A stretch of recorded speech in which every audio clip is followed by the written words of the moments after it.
सृष्टि के आदिकाल से ही हमारे पूर्व ऋषि मुनि मातृभूमि के योगक्षेम के लिए पावन वेद की ऋचा से प्रार्थना करते आए थे। उसी वेद की ऋचा उच्चारण करते हुए हम मातृभूमि के योगक्षेम के लिए भगवान से प्रार्थना करेंगे। मेरा राष्ट्र सुखी हो, समृद्ध हो, संस्कारवान हो, स्वस्थ हो, वैभवशाली हो। ओम आब्रह्मन् ब्रह्मणो ब्रह्मवर्चसी जायताम् आराष्ट्री राजन्यः शूर इसव्योति व्याधि महारथो जायताम् दोग्ध्री धेनुर्वोढा नड्वा नाशुः सप्तः पुरंध्रयोषा जिष्णो रथेष्ठाः सभी युवास्य यजमानस्य वीरो जायताम् निकामे निकामे नः पर्जन्यो वर्षतु फलवत्यो न औषधयः पच्यन्ताम् योगक्षेमो नः कल्पताम्। ओम शांति शांति शांति।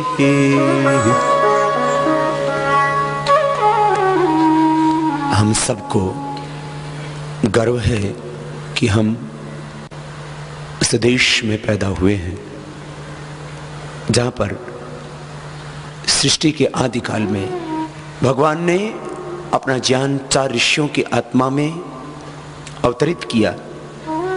ऋग्वेद, यजुर्वेद और सामवेद, इन 4 वेदों का उपदेश अग्नि, वायु, आदित्य, अंगिरा ऋषियों की आत्मा में अवतरित हुआ।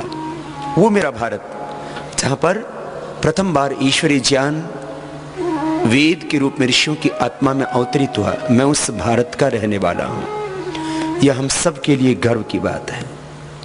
मैं उस देश में पैदा हुआ हूं जहां के ऋषि मुनियों ने पूरे विश्व को, पूरी मानवता को धर्म का, अध्यात्म का, संस्कृति का, जीवन का संदेश दिया था। हम सबको गर्व है इस बात का कि हम उस देश में पैदा हुए हैं जहां पर मर्यादा पुरुषोत्तम श्याम योगेश्वर श्री कृष्ण उत्पन्न हुए। हमें गर्व है इस बात का कि हम उस देश में पैदा हुए हैं जहां के ऋषि मुनियों के दर्शन का ज्ञान, उनका पदार्थ विज्ञान का ज्ञान, सृष्टि, जीवन और जगत के हर क्षेत्र का ज्ञान बहुत ऊंचा था, जिनके चरित्र बहुत ऊंचे थे, जिनके आदर्श बहुत समृद्ध थे। जब पूरी दुनिया को जीना नहीं आता था तब हमारे पूर्वज पूरी दुनिया को संदेश देते थे, जीवन जीने का उपदेश देते थे, इंसान को इंसान बनने का। जब पश्चिम के लोगों को खाना नहीं आता था, जब पश्चिम के लोगों को खाना नहीं आता था, उस समय हमारे यहां पर 56 प्रकार के भोग लगा करते थे। जब पश्चिम के लोगों को वस्त्र पहनना नहीं आता था, उस समय हमारे यहां पर इतना सुंदर कपड़ा बनता था कि एक साड़ी माचिस में आ जाती थी, पूरी साड़ी माचिस में आ जाती थी और रिंग से निकल जाती थी पूरी साड़ी। पूरी दुनिया को हमने वस्त्र दिया, पूरी दुनिया को हमने खाना खाना सिखाया। पश्चिम के लोग जानवर मार के खाया करते थे, शिकार किया करते थे। इनको तो गेहूं का थोड़े दिनों पहले पता लगा कि गेहूं खाया जाता है, राइस खाया जाता है। पहले जानवरों को मार के खाते थे। पूरी दुनिया को हमने खाना सिखाया, पूरी दुनिया को हमने बोलना सिखाया। विश्व की सबसे पहली भाषा संस्कृत भाषा हमारे पूर्वजों ने पूरी दुनिया को दी। पूरी दुनिया को हमने बोलना सिखाया, पूरी दुनिया को हमने खाना सिखाया, पूरी दुनिया को हमने जीना सिखाया, पूरी दुनिया को हमने वस्त्र पहनना सिखाया। नहीं तो नंगे घूमते रहते थे। पूरी दुनिया को हमने संस्कार दिए, पूरी दुनिया को हमने ऊंचे विचार दिए, पूरी दुनिया को हमने शिक्षा व्यवस्था दी। एजुकेशन सिस्टम ये हमारे भारतीय पूर्वजों का की देन है पूरी दुनिया को। गौतम, क्राद, जैमिनी महर्षि, पाणिनि, पतंजलि, गुरु वशिष्ठ, विश्वामित्र और संदीपनी आदि हमारे ऋषि मुनि, उन्होंने एक आध्यात्मिक शिक्षा व्यवस्था, संस्कारों के साथ शिक्षण, जिसमें विज्ञान और तकनीकी का, जिसमें मैथमेटिक्स का, केमिस्ट्री का, बायोलॉजी का, सारे जो आधुनिक विषय हैं, आप जब महर्षि कपिल को, गौतम को, कणाद को, जैमिनी को पढ़ेंगे, जब महर्षि पतंजलि को पढ़ेंगे, तब आपको पता लगेगा हमारे ऋषि मुनियों ने किस तरह से पूरे विश्व को, मैंने कहा ना, गणित शास्त्र से लेकर के, वैदिक गणित, गणित से लेकर के, फिजिक्स से लेकर के, केमिस्ट्री से लेकर के, भूगर्भ विद्या से लेकर के, क्षेत्र नक्षत्र विद्याओं से लेकर के, विज्ञान और तकनीकी से, साइंस और टेक्नोलॉजी से लेकर के, सारी शिक्षाएं मूलतः हमारे पूर्वजों ने पूरी दुनिया को दी। एक हमारा गोल्डन पीरियड, एक भारत का स्वर्णिम काल, जिस समय पूरा भारत हमसे सीखता था, वो बहुत वैभवशाली युग था हमारा। उस स्वर्णिम काल के बाद में भारत का सामाजिक, आर्थिक, चारित्रिक, नैतिक, बौद्धिक, राजनैतिक पतन हुआ, और उस पतन के काल में भी हम बहुत ऊंचे थे। 7वीं 8वीं शताब्दी में भारत में विदेशी आक्रमणकारी गए, उन्होंने भारत को लूटा और करीब 1100-1200 वर्षों तक भारत को लूटते रहे। उसके बावजूद भी हमारी दौलत कम नहीं हुई, क्योंकि पूरी दुनिया में सबसे बड़ा व्यापार भारतीय लोग करते थे। पूरी दुनिया को आभूषण, पूरी दुनिया को वस्त्र, पूरी दुनिया को जूते चप्पल। आज तो माना कि विमान का युग आ गया, लेकिन उस समय भी विमान हमने बनाया था। और वर्तमान युग में भी जो लोग कहते हैं कि राइट ब्रदर्स ने विमान बनाया था, वो झूठ बोलते हैं। 1895 में हमारे ही भारत के महाराष्ट्र में बापूजी तलपड़े, जो मुंबई के पास उनका गांव, पुणे और मुंबई के बीच में, वहां उन्होंने हवाई जहाज बना करके उड़ाया।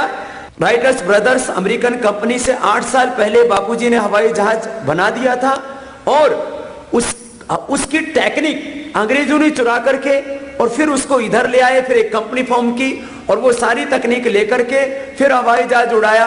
इनका पहली बार वो हवाई जहाज उड़ भी नहीं पाया था।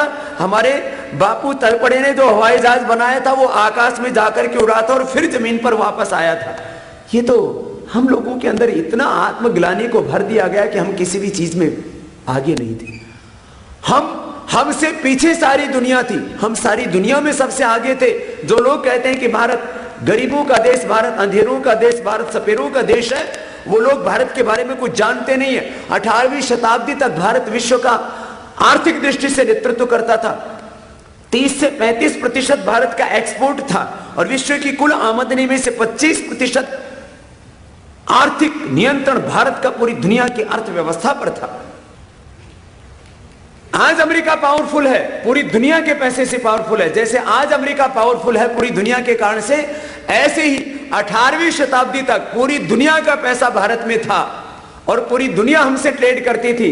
उस समय दुनिया के अंदर जो उच्च तकनीकियां थी वो भी सब हमारे पास में थी, लेकिन ये तो बीच में हमें पूरी तरह से रौंद दिया करीब 200 साल, और उसके बाद हमारा पतन हुआ। मैं आपसे बात कहना चाहता हूं, आज से 200 साल पहले भी, 18वीं शताब्दी की बात कर रहा हूं, आज से 200-250 साल पहले भी हम भारतीय पूरी दुनिया को वस्त्र देते थे, उसके बदले हमको सोना चांदी हीरे जवाहरात मिलते थे। इसलिए भारत में एक एक घर में 1-1 क्विंटल से लेकर के 5-5, 10-10, 20-20, 50-50, 100-100 क्विंटल सोना था। एक एक मंदिर में 100-100, 200-200, 500-500, 1000-1000 क्विंटल सोना था।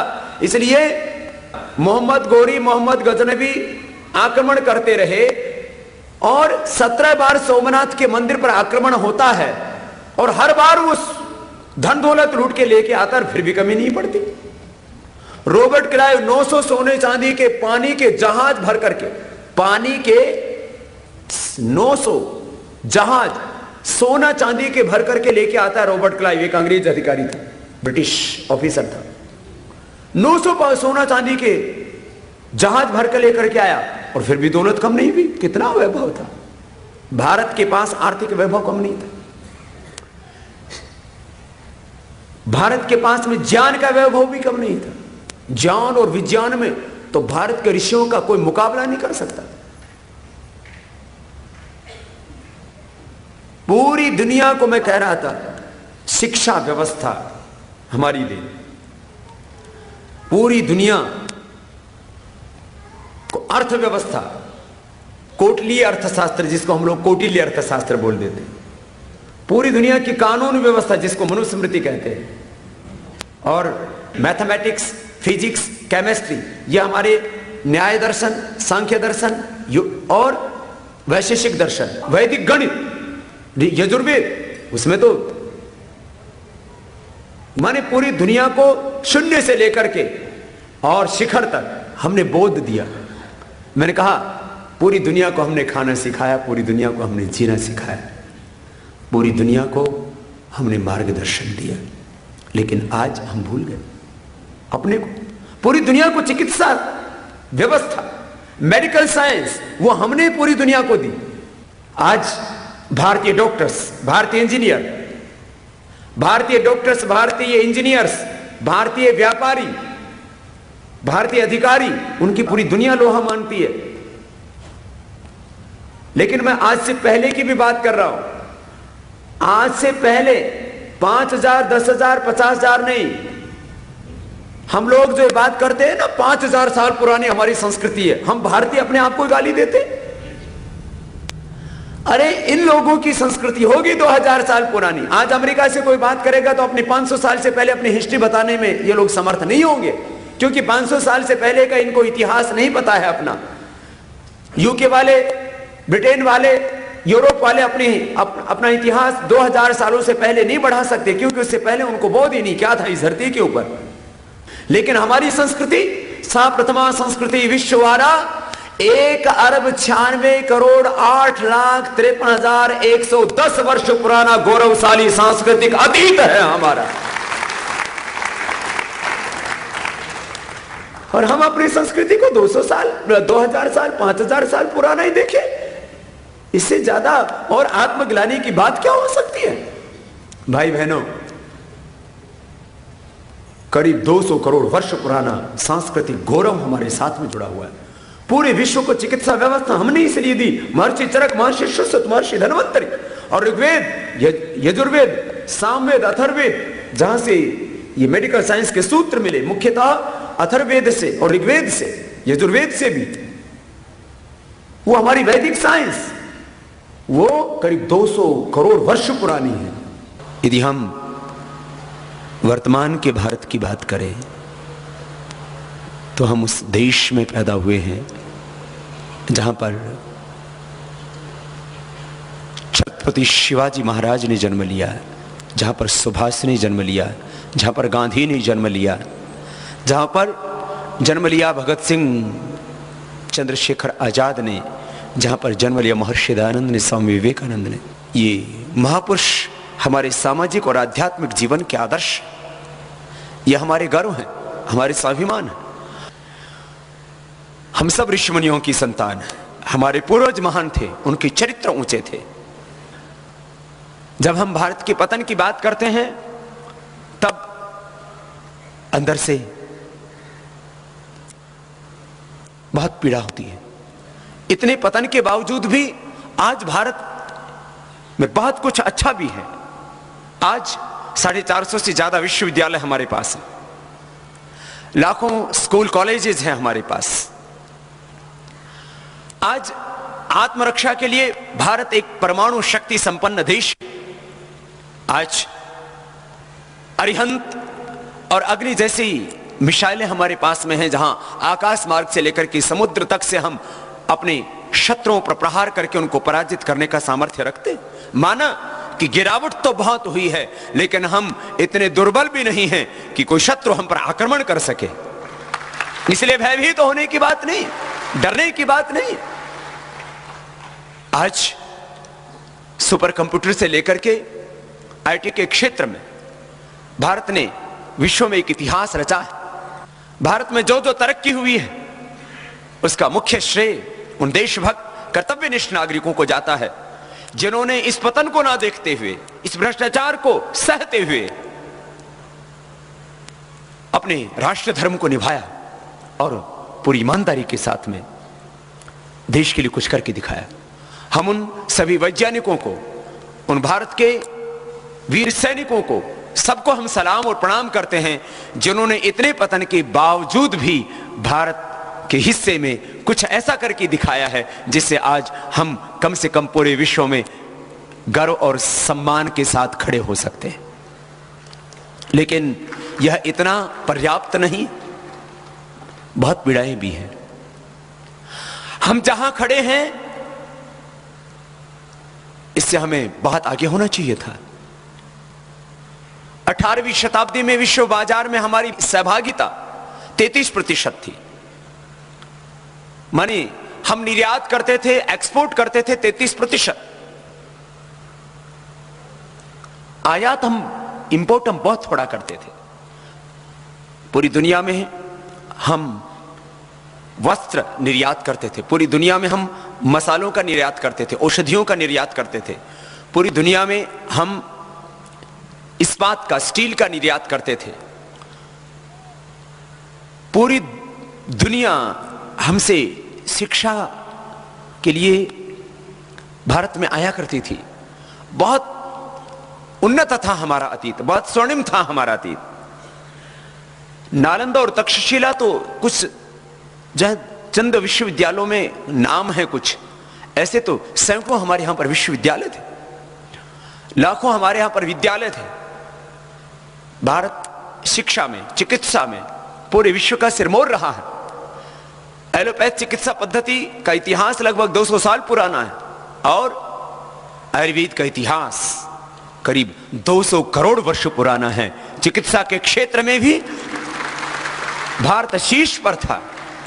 मैं इसलिए इस बात को कह रहा हूं कि वर्तमान की बहुत सी पीड़ाओं को देख करके, विद्रुपताओं को देख करके, भ्रष्टाचार को देख कर कई बार हम बहुत गहरी आत्मग्लानि से भर जाते हैं। हमें अपने स्वर्णिम अतीत पर गर्व भी होना चाहिए, लेकिन वर्तमान की पीड़ाओं का साथ में एहसास भी होना चाहिए। संयुक्त राष्ट्र संघ एक रिपोर्ट तैयार करता है पूरे विश्व के देशों की, जिसको ह्यूमन डेवलपमेंट रिपोर्ट, मानवीय विकास के मानदंड कुछ तय किए हैं कि किस देश में भूख कितनी है, गरीबी कितनी है, दरिद्रता कितनी, अशिक्षा कितनी है, अंधकार कितना है, परस्पर भेदभाव कितना है, जाति और मजहबों को लेकर के, स्त्री और पुरुष को लेकर के, वहां पर स्वच्छता कितनी है, चिकित्सा की सुविधाएं कैसी हैं। जो भारत पूरी दुनिया का सिरमौर था, जिस भारत से पूरी दुनिया के लोग जीवन दर्शन सीखने के लिए आया करते थे, कैसे जीवन जिए, क्या खाएं क्या ना खाएं, कैसे बैठें, कैसे व्यायाम करें, कैसे घर चलाएं, कैसे परिवार चलाएं, कैसे विवाह करें, इसी का नाम तो 16 संस्कार है। कैसे व्यवहार करें, इसी का नाम तो देव यज्ञ, ब्रह्म यज्ञ, अतिथि यज्ञ, पितृयज्ञ है कि माता पिता के साथ कैसे व्यवहार करना, पिता को पुत्र के साथ कैसे व्यवहार करना, पुत्र को पिता के साथ कैसा व्यवहार करना। मां भ्राता भ्रातरम दक्षिण मास्वसारम उतस्वसा मित्रस्य चक्षुषा सर्वाणि भूतानि समीक्षन्ताम। जो भारत पूरे विश्व को जीवन जीने का संदेश देता था, मानवीय मूल्यों का संदेश देता था, बहुत दर्दनाक बात है, बहुत शर्मनाक बात है, बहुत अपमानजनक बात है कि जो भारत अतीत में विश्व गुरु था, दुनिया का सिरमौर था, इतना गौरवशाली हमारा स्वर्णिम अतीत था, उस भारत की आज वर्तमान में अवस्था कहां है, हम कहां खड़े हैं। संयुक्त राष्ट्र संघ जब मानवीय विकास मानकों में भारत की गिनती करता है, तब हमारा नंबर 134वें स्थान पर आता है। छोटे छोटे मुल्क जिनकी आबादी 5, 10 लाख, 20 लाख, 1 करोड़, 2 करोड़, वो हमसे आगे है।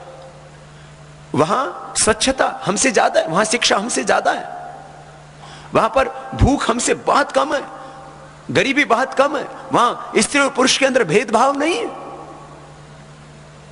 134वें स्थान पर हमारा नाम, और आजादी के 63 वर्षों में और ज्यादा हम गिरे, हम ऊंचे नहीं उठे, और पिछले इन 10-15 वर्षों में तो और ज्यादा गिर गए। पहले हमारा जो नाम था 128वें स्थान पर था, फिर 130वें पर आए। जैसे जैसे हमारी आजादी के दिन बढ़ते जा रहे वैसे वैसे हम और ज्यादा शर्मनाक स्थिति में जाते जा रहे, अब 143वें स्थान पर है। तो क्या इसी को आजादी कहते हैं? जब भारत आजाद हुआ 15 अगस्त 1947 को, तब हमारी जो मुद्रा थी, मुद्रा से भी किसी देश का सम्मान तय होता है। उस समय लगभग हमारे रुपए की कीमत डॉलर और स्टर्लिंग पाउंड के बराबर थी। आज डॉलर के मुकाबले हम करीब 50वें स्थान पर पहुंच गए, माने 50 गुना ज्यादा गिर गए हम आर्थिक दृष्टि से, ये पतन है हमारा। और पाउंड के मुकाबले करीब 80 गुना हम गिर गए। तो ये 63 साल की आजादी है। हम सब के भीतर अपने गौरवशाली भारत के अतीत का गर्व हो, भारत का स्वर्णिम अतीत हमारा स्वाभिमान बने, और हम सब मिलकर के दोबारा से उस अतीत के वैभव को, उस अतीत की गौरव गरिमा को पुनः प्रतिष्ठापित करें, और भारत को फिर से विश्व की एक महाशक्ति के रूप में हम खड़ा करके हम कह सकें कि भारत अतीत में भी विश्व गुरु था और आज भी भारत विश्व की सर्वोच्च महाशक्ति है। इस संकल्प को हमें स्थापित करना है। तो मैं भाई राजीव जी को आगे के उद्बोधन के लिए आमंत्रित करता हूं, भारत की स्वर्णिम अतीत को आपके सामने प्रस्तुत करने के लिए। परम पूजनीय स्वामी जी, भारत स्वाभिमान के सभी सम्माननीय बहनों भाइयों, भारत देश का भूतकाल कैसा था, अतीत कैसा था, इसके बारे में मुझे आपसे कुछ बात कहनी है। पूज्य स्वामी जी का उसके लिए निर्देश है। मैं उसके लिए आपके सामने कुछ प्रमाण प्रस्तुत करूंगा। उन प्रमाणों के आधार पर हम सब इस बात का अंदाजा लगा लेंगे, आकलन कर लेंगे कि भारत का अतीत कैसा था। भारत का एक अतीत तो है जो बहुत पुराना है, वेदों के समय का है, वेदकालीन है, और वो 10वीं शताब्दी तक चलता है। वेदों के समय से लेकर 10वीं शताब्दी तक का। परम पूजनीय स्वामी जी ने उसके बारे में आपसे जरूर बात की होगी। मैं आपको भारत के उस अतीत के बारे में बात करूंगा जो अभी हाल में हमारे सामने रहा। 150-200 साल पहले तक, 18वीं शताब्दी तक, 17वीं शताब्दी तक, 16वीं शताब्दी तक, 15वीं शताब्दी तक, माने आज से लगभग 100-150 साल पहले से शुरू करके और पिछले 1000 साल का जो भारत का इतिहास है कैसा है वो, उसके बारे में थोड़ी सी बात करूंगा।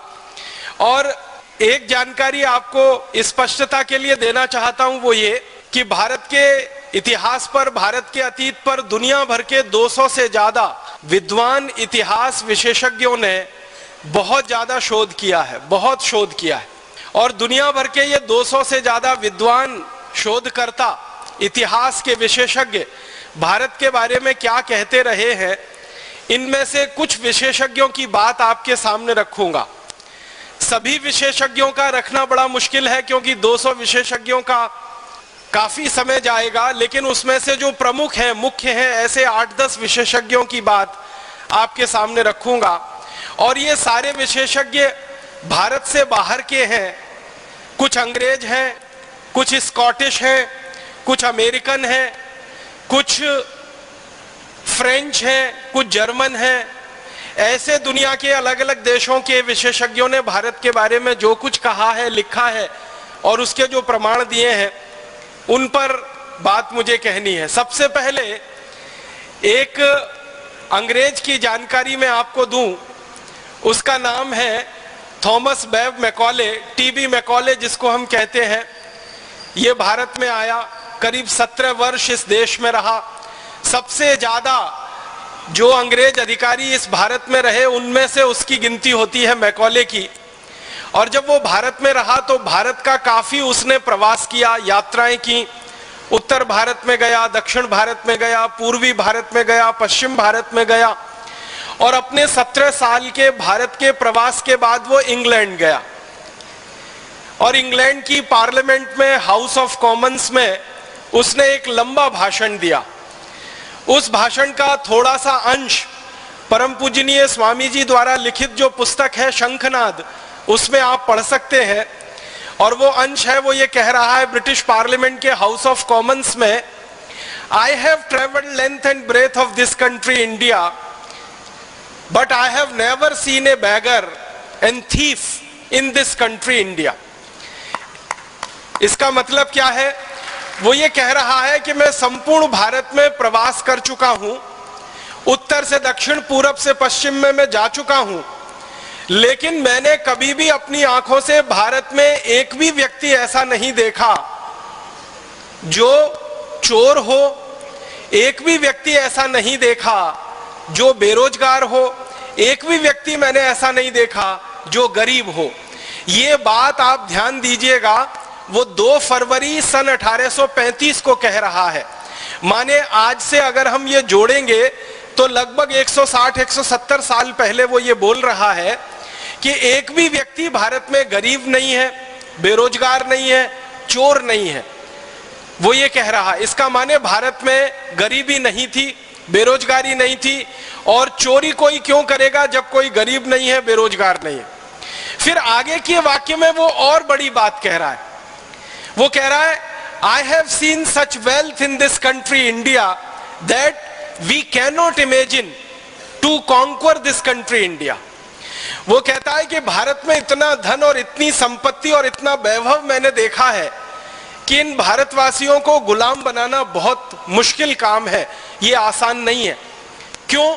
वो खुद कहता है कि जो लोग बहुत पैसे वाले होते हैं, समृद्धशाली होते हैं, बहुत अमीर होते हैं, वो लोग जल्दी किसी के गुलाम नहीं होते, इसलिए भारतवासी हमारे गुलाम हो जाएंगे, ये मुझे बहुत मुश्किल लगता है। और फिर अगले भाषण में वो बहुत लंबी बात कहता है भारत की शिक्षा, भारत की संस्कृति, भारत की सभ्यता के बारे में।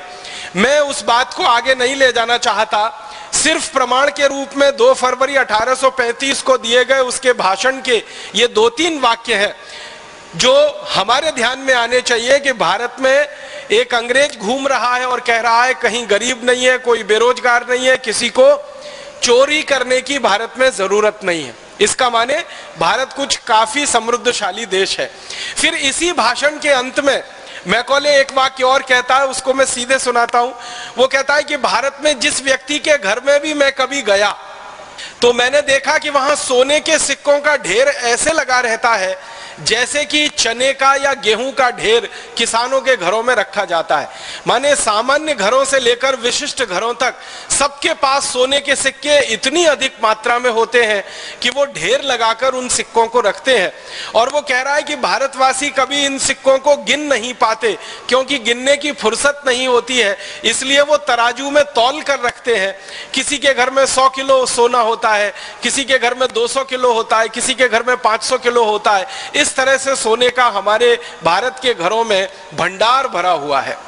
ये एक प्रमाण मैकॉले का भाषण ब्रिटेन की संसद में 2 फरवरी 1835 को। इसके बाद इससे भी बड़ा एक दूसरा प्रमाण मैं आपको देता हूं। एक अंग्रेज इतिहासकार हुआ, उसका नाम है विलियम डिग्बी। ये बहुत बड़ा इतिहासकार माना जाता है इंग्लैंड में।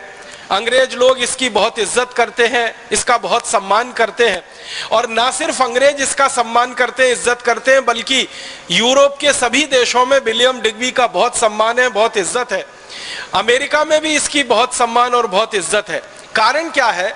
विलियम डिग्बी के बारे में कहा जाता है कि वो बिना प्रमाण के कोई बात नहीं कहता और बिना दस्तावेज के, बिना सबूत के वो कुछ लिखता नहीं है, इसलिए इसकी इज्जत पूरे यूरोप और अमेरिका में है। वो विलियम डिग्बी भारत के बारे में एक बड़ी पुस्तक लिखा है। उस पुस्तक का एक अंश थोड़ा सा सुनाता हूं आपको। उसने तो अंग्रेजी में लिखा है, मैं सीधे हिंदी करके बताता हूं। विलियम डिग्बी कहता है कि अंग्रेजों के पहले का भारत विश्व का सर्वसंपन्न कृषि प्रधान देश ही नहीं बल्कि एक सर्वश्रेष्ठ औद्योगिक और व्यापारिक देश भी था। अंग्रेजों से पहले का भारत खाली खेती वाला भारत नहीं था, कृषि वाला भारत नहीं था, वो औद्योगिक और व्यापारिक देश भारत था जो सर्वश्रेष्ठ था। उसके शब्द पर गौर कीजिएगा, वो कह रहा है सर्वश्रेष्ठ, माने दुनिया में भारत के मुकाबले उस जमाने में कोई भी देश नहीं था। और ये बात वो कब कह रहा है? 17वीं शताब्दी में वो कह रहा है। माने आज से अगर हम गिनना शुरू करें तो लगभग 300 साल पहले के भारत के बारे में विलियम डिग्वी कह रहा है कि सारी दुनिया के देशों में भारत औद्योगिक रूप से, व्यापारिक रूप से और कृषि के रूप में सर्वश्रेष्ठ देश है। माने कृषि उत्पादन हमारा सबसे अच्छा है, औद्योगिक उत्पादन दुनिया में सबसे ज्यादा है और व्यापार भी हम दुनिया में सबसे ज्यादा करते हैं। उसके आगे वो कहता है कि भारत की भूमि इतनी उपजाऊ है जितनी दुनिया के किसी देश में नहीं। फिर आगे कहता है कि भारत के व्यापारी इतने ज्यादा होशियार हैं जो दुनिया के किसी देश में नहीं। फिर वो आगे कहता है कि भारत के जो कारीगर हाथ से कपड़ा बनाते हैं, उनका बनाया हुआ कपड़ा, रेशम का तथा अन्य कई वस्तुएं पूरे विश्व के बाजार में बिक रही हैं और इन वस्तुओं को भारत के व्यापारी जब बेचते हैं तो बदले में इन वस्तुओं के वो सोना और चांदी की मांग करते हैं जो सारे दुनिया के दूसरे व्यापारी आसानी के साथ भारतवासियों को दे देते हैं। इस वाक्य को ठीक से समझिए। वो कह रहा है कि भारत का कपड़ा, भारत की अन्य वस्तुएं दुनिया के बाजार में बिकती हैं और भारतवासी इनको सोने के बदले में बेचते हैं। माने हम कपड़ा बेचते हैं तो सोना लेते हैं, हम दूसरी वस्तुएं बेचते हैं तो सोना लेते हैं। सोने के बदले में ही भारत के व्यापारी इन वस्तुओं का विनिमय दूसरों से करते हैं, क्योंकि ये वस्तुएं सर्वश्रेष्ठ हैं और दुनिया में कोई भी दूसरा देश इनको बना नहीं सकता, क्योंकि इनकी कारीगरी और इनका हुनर सिर्फ भारत और भारत के ही पास है। फिर वो इसी में आगे कहता है कि भारत देश में इन वस्तुओं की उत्पादन के बाद की जो बिक्री की प्रक्रिया है वो दुनिया के दूसरे बाजारों पर निर्भर है और ये वस्तुएं जब दूसरे देशों के बाजारों में बिकती हैं तो भारत में सोना और चांदी ऐसे प्रवाहित होता है जैसे नदियों में पानी प्रवाहित होता है, और भारत की नदियों में पानी प्रवाहित होकर जैसे महासागर में गिर जाता है, वैसे ही दुनिया की तमाम नदियों का सोना चांदी भारत में प्रवाहित होकर भारत के महासागर में आकर गिर जाता है।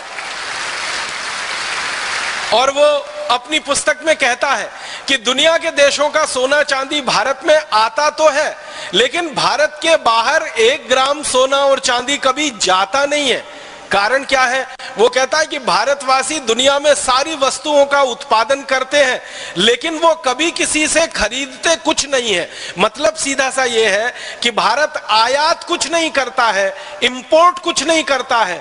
जो भी कुछ है भारत, वो सिर्फ एक्सपोर्ट और निर्यात ही करता है। इसका मतलब बहुत साफ है कि आज से 300 साल पहले का भारत निर्यात प्रधान देश था। एक भी वस्तु हम विदेशों से नहीं खरीदते थे और वस्तुओं को बेचकर हम सोना चांदी सारी दुनिया से लेकर आते थे। विलियम डिग्वी जैसा एक बड़ा इतिहासकार हुआ, वो फ्रांस का हुआ। उसका नाम है फ्रांसवा पिराड। फ्रांसवा पिराड ने 1711 में भारत के बारे में एक बहुत बड़ा ग्रंथ लिखा है और उसमें उसने सैकड़ों प्रमाण दिए हैं। उस ग्रंथ में से एक छोटा सा प्रमाण मैं आपको प्रस्तुत करना चाहता हूं। फ्रांसवा पिराड अपनी पुस्तक में कहता है कि भारत देश में मेरी जानकारी में 36 तरह के ऐसे उद्योग चलते हैं जिनमें उत्पादित होने वाली हर वस्तु विदेशों में निर्यात होती है। फिर वो आगे लिखता है कि भारत के सभी शिल्प और उद्योग उत्पादन में सबसे उत्कृष्ट, कलापूर्ण और कीमत में सबसे सस्ते हैं। सोना, चांदी, लोहा, इस्पात, तांबा, अन्य धातुएं, जवाहरात, लकड़ी के सामान, मूल्यवान दुर्लभ पदार्थ, ये सब इतनी ज्यादा विविधता के साथ भारत में बनती हैं जिनके वर्णन का कोई अंत नहीं हो सकता। और जो सबसे महत्व की बात वो कह रहा है कि मुझे जो प्रमाण मिले हैं, फ्रांसवा पिराड अपनी पुस्तक में लिख रहा है कि मुझे जो प्रमाण मिले हैं उनसे ये पता चलता है कि भारत का निर्यात दुनिया के बाजारों में पिछले 3000 वर्षों से अबाधित रूप से बिना रुके हुए लगातार चल रहा है। ये बात वो 1711 में लिख रहा है और कह रहा है कि पिछले 3000 साल से भारत का निर्यात दुनिया के बाजारों में चल रहा है।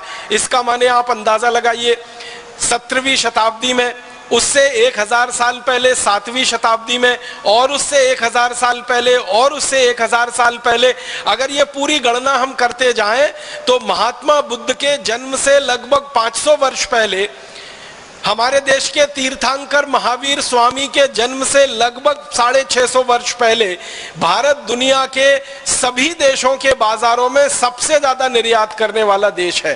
3000 साल की गिनती फ्रांसवा पिराड ने भारत के बारे में निकाली है। फिर उसके बाद एक स्कॉटिश है जिसका नाम है मार्टिन। वो इतिहास की पुस्तक में भारत के बारे में कहता है कि ब्रिटेन के निवासी, इंग्लैंड के निवासी जब बर्बर और जंगली जानवरों की तरह से जीवन बिताते रहे, तब भारत में दुनिया का सबसे बेहतरीन कपड़ा बनता था और सारी दुनिया के देशों में बिकता था। और ये मार्टिन नाम का जो स्कॉटिश हिस्टोरियन है, ये कहता है कि मुझे ये स्वीकार करने में कोई शर्म नहीं है कि भारतवासियों ने सारी दुनिया को कपड़ा बनाना और कपड़ा पहनना सिखाया है। और वो कहता है हम अंग्रेजों ने और अंग्रेजों के सहयोगी जातियों के लोगों ने भारत से ही कपड़ा बनाना सीखा है और पहनना भी सीखा है। फिर वो कहता है कि रोमन साम्राज्य में जितने भी राजा और रानी हुए हैं वो सभी भारत के कपड़े मंगाते रहे हैं, पहनते रहे हैं और उन्हीं से उनका जीवन चलता रहा है। एक फ्रांसीसी इतिहासकार है 1750 में, उसका नाम है टेवर्नी। वो क्या कह रहा है? वो कह रहा है भारत के वस्त्र इतने सुंदर और इतने हल्के हैं कि हाथ पर रखो तो पता ही नहीं चलता कि उनका वजन कितना है। सूत की महीन कताई मुश्किल से नजर आती है। भारत में कालीकट, ढाका, सूरत, मालवा में इतना महीन कपड़ा बनता है कि पहनने वाले का शरीर ऐसा दिखता है कि मानो वो एकदम नग्न है। माने कपड़े की बुनाई इतनी बारीक है कि अंदर का शरीर भी उसमें से दिखाई देता है। वो कहता है इतनी अद्भुत बुनाई भारत के कारीगर जो हाथ से कर सकते हैं वो दुनिया के किसी भी देश में कल्पना करना संभव नहीं है। फिर उसके बाद एक अंग्रेज है विलियम वॉर्ड। वो कहता है कि भारत में मलमल का उत्पादन इतना विलक्षण है, ये भारत के कारीगरों के हाथों का कमाल है।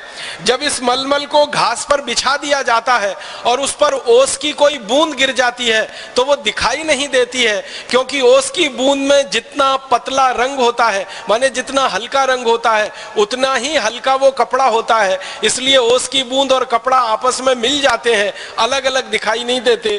इतनी बारीक बुनाई भारत के कपड़े की है। आपने बहुत बार इतिहास में एक वाक्य सुना होगा कि भारत में बनाया हुआ कपड़ा एक छोटे से अंगूठी से, रिंग में से खींचकर बाहर निकाला जा सकता था। वो 13-14 मीटर का लंबा थान होता था। वो वाक्य इसी इतिहासकार ने लिखा है जिसका नाम है विलियम वॉर्ड। वो ये कहता है कि भारत का 13 गज का एक लंबा कपड़ा हम चाहे तो एक छोटी सी रिंग में से पूरा खींचकर बाहर निकाल सकते हैं। इतनी बारीक और इतनी महीन बुनाई भारत के कपड़े की यहाँ पर होती है। फिर वो कहता है कि भारत का 15 गज का लंबा थान, आप गज तो समझते ही हैं, मीटर से थोड़ा छोटा होता है। अगर 15 गज की मैं बात करूं तो वो लगभग 14 मीटर के बराबर बैठेगा। तो 14 मीटर लंबा थान या 15 गज का लंबा थान, वो कह रहा है कि उसका वजन 100 ग्राम से भी कम होता है। अब आप कल्पना करिए, 15 गज का इतना बड़ा थान, उसका वजन 100 ग्राम से भी कम होता है।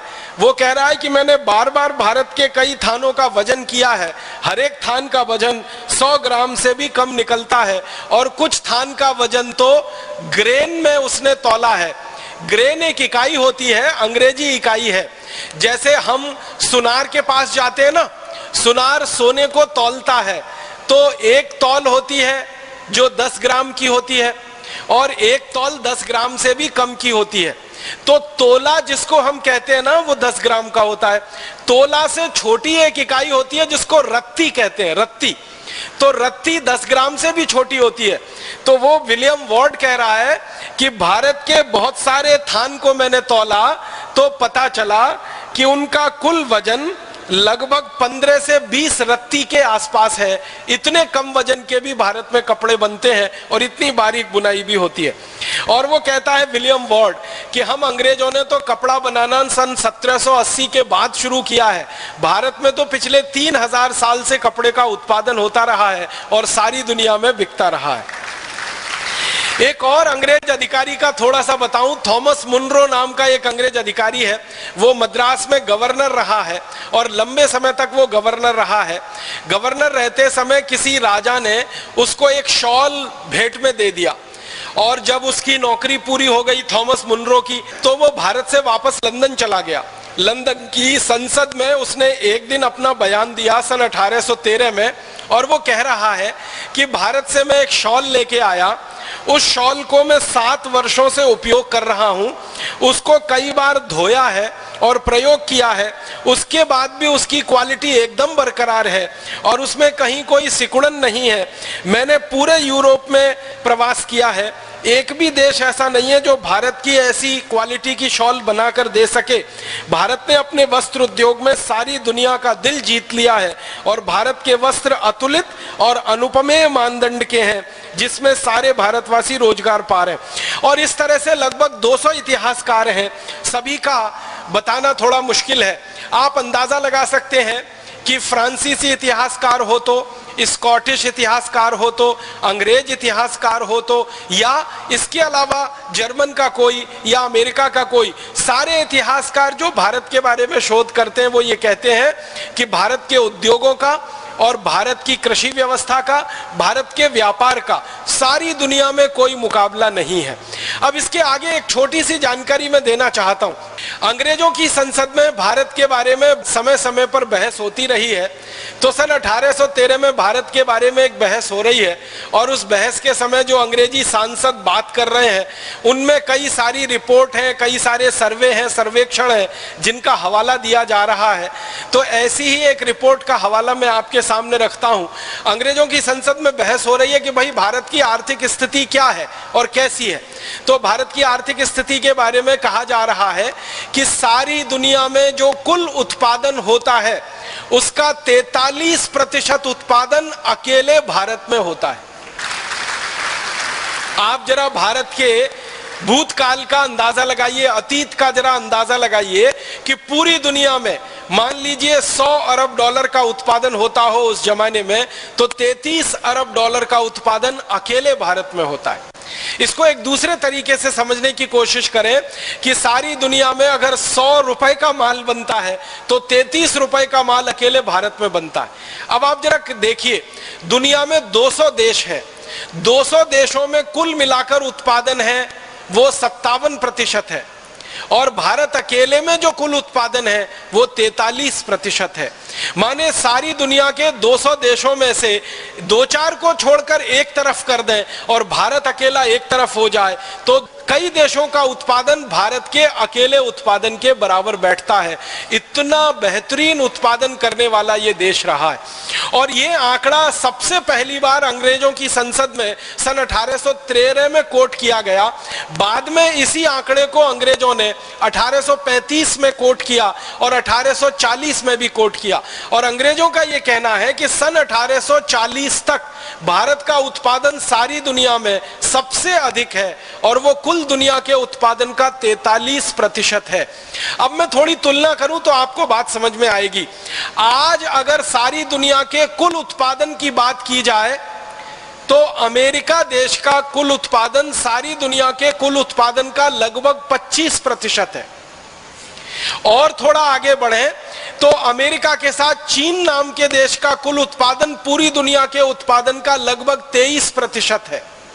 ये 23% और 25% चीन और अमेरिका दोनों मिल जाएं तो इनका लगभग कुल उत्पादन जो होता है उससे थोड़ा ही कम भारत का कुल उत्पादन रहा आज से लगभग 250 वर्ष पहले तक। माने आज की दुनिया में चीन और अमेरिका मिलकर जितना कुल उत्पादन करते हैं उतना उत्पादन लगभग उससे थोड़ा कम भारत करता रहा 1840 के साल तक। इतना बड़ा उत्पादक देश था भारत। फिर इसके बाद अंग्रेजों की संसद में और एक आंकड़ा भारत के बारे में कोट किया गया कि सारी दुनिया के व्यापार में भारत का जो हिस्सा है वो लगभग 33% है। इसका मतलब क्या हुआ, पूरी दुनिया में जो सामान बिक रहा है, जो निर्यात हो रहा है, उसमें भारत का निर्यात लगभग 33% है। और ये आंकड़ा अंग्रेजों ने 1840 तक कोट किया है। माने सन 1840 तक सारी दुनिया के बाजार में भारत का माल 33% बिकता है। अब आप 100 रुपए का या 100 अरब डॉलर का निर्यात देखें पूरी दुनिया में तो 33 अरब डॉलर का निर्यात भारत का, 100 अरब डॉलर का उत्पादन देखें पूरी दुनिया में तो 43 अरब डॉलर का उत्पादन भारत का।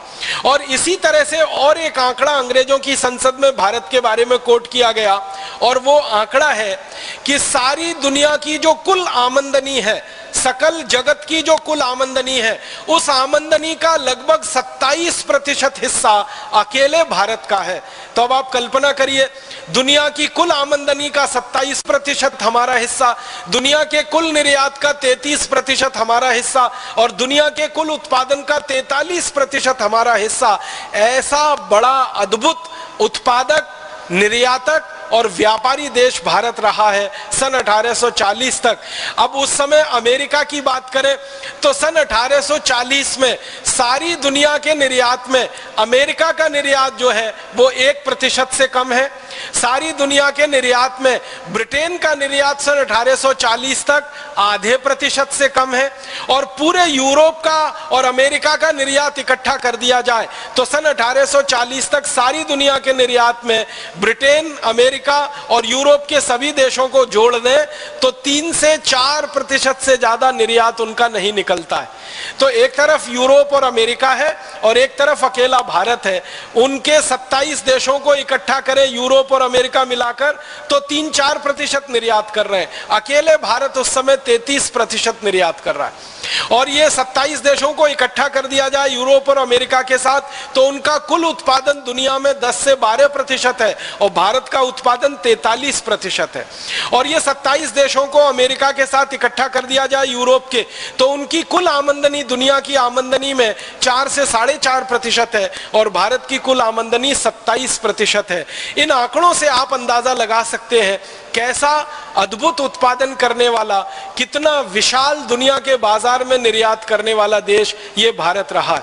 थोड़ा आगे बढ़ता हूं और भारत के शिक्षा व्यवस्था के बारे में थोड़ी तकनीकी और विज्ञान की बातें और थोड़ी सी कृषि व्यवस्था की बातें कर लेना चाहता हूं। उद्योगों के साथ साथ इस देश में विज्ञान और तकनीकी का भी बहुत विकास हुआ है और हमारे अतीत के भारत की विज्ञान और तकनीकी के बारे में दुनिया भर के बहुत सारे शोधकर्ताओं ने बहुत सारी पुस्तकें लिखी हैं।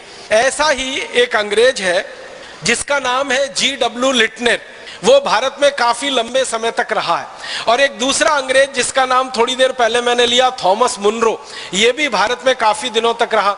ये दोनों ने भारत की शिक्षा व्यवस्था पर बहुत ज्यादा काम किया है। एक और अंग्रेज है, उसका नाम है पेंडरकास्ट, उसने भारत की टेक्नोलॉजी और विज्ञान पर बहुत ज्यादा काम किया है। और एक अंग्रेज है कैम्पबेल करके, उसने भी भारत की विज्ञान और तकनीकी पर बहुत ज्यादा काम किया। कैम्पबेल का एक छोटा सा वाक्य मैं आपको सुनाता हूं। वो ये कहता है, जिस देश में उत्पादन सबसे अधिक होता है यह तभी संभव है जब उस देश में कारखाने हो, और कारखाने किसी देश में तभी संभव है जब वहां पर कोई तकनीकी हो, टेक्नोलॉजी हो, और टेक्नोलॉजी किसी देश में तभी संभव है जब वहां पर विज्ञान हो, और विज्ञान किसी देश में मूल रूप से शोध के लिए अगर प्रस्तुत है तभी उसमें से तकनीकी का निर्माण होता है। मतलब इस वाक्य को सरल तरीके से हम समझें कि मूल विज्ञान होता है जिसको हम आज की अंग्रेजी भाषा में फंडामेंटल साइंस कहते हैं, फिर उसमें से अप्लाइड साइंस निकलता है, वो प्रायोगिक विज्ञान होता है, और उस प्रायोगिक विज्ञान में से तकनीकी निकलती है, और उस तकनीकी में से कारखाने निकलते हैं, और उन कारखानों से फिर उत्पादन होता है, और वो उत्पादन फिर सारी दुनिया में बिकता है। तो ये बात अगर कैम्पबेल कहता है कि भारत में टेक्नोलॉजी हजारों साल से रही है तो कारखाने भी रहे होंगे, तो उसके बारे में जब खोज की गई तो पता चला कि 18वीं शताब्दी तक इस देश में इतनी बेहतरीन टेक्नोलॉजी रही है स्टील बनाने की जो दुनिया में कोई आज कल्पना नहीं कर सकता। स्टील बनाने की जो टेक्नोलॉजी भारत में रही है, लोहा इस्पात बनाने की जो टेक्नोलॉजी भारत में रही है, वैसी दुनिया में किसी देश के पास नहीं है।